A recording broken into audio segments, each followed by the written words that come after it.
Nous avec les aventures de Jacques Gippard. Le dernier album vient de sortir, il s'intitule Le Christ de Saclay. C'est la suite de l'Écho de la Taïga, une aventure au Roland d'espionnage soviétique. Ces aventures de Jacques Gippard, elles sont dessinées par un Liégeois, Jean-Luc Delvaux, que nous avons rencontré.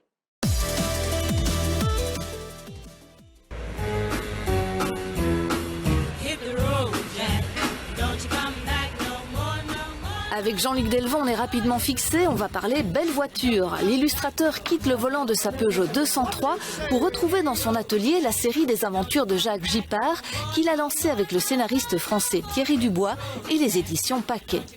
Jacques Gippard est un journaliste et justement par rapport à la collection Calandre qui est axée autour de l'automobile, on s'est demandé un peu quel personnage on pourrait inventer pour que la voiture puisse être présente tout en permettant d'avoir des enquêtes ou des intrigues, etc. Et alors on a pensé à un journaliste automobile qui parcourt les routes de France pour enquêter. Le 9e épisode est la suite de l'Écho de la Taïga et s'intitule Le Christ de Saclay.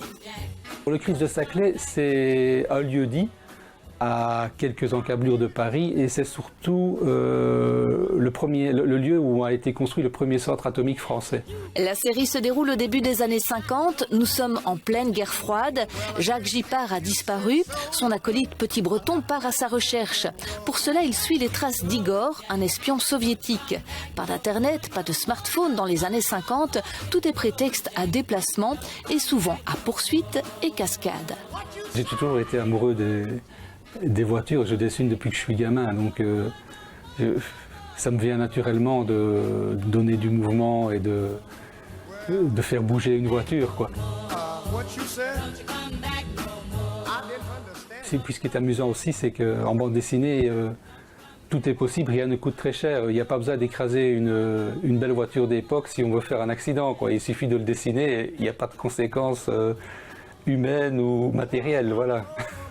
Thierry Dubois et Jean-Luc Delvaux, tous deux amoureux des années 50 et des belles voitures, travaillent en étroite collaboration. Le scénariste, qui est aussi illustrateur, fournit un premier crayonné très détaillé. Le dessinateur le finalise en toute liberté, mais en respectant la réalité historique. On fait fort attention parce qu'on a quand même un public d'amateurs de voitures et dès qu'il y a une petite erreur ou l'autre, en général, ça nous retombe dessus gentiment, mais... Jacques Gippard roule en Aronde, son partenaire Petit Breton en Simca 5. Jean-Luc Delvaux nous invite à un véritable festival automobile.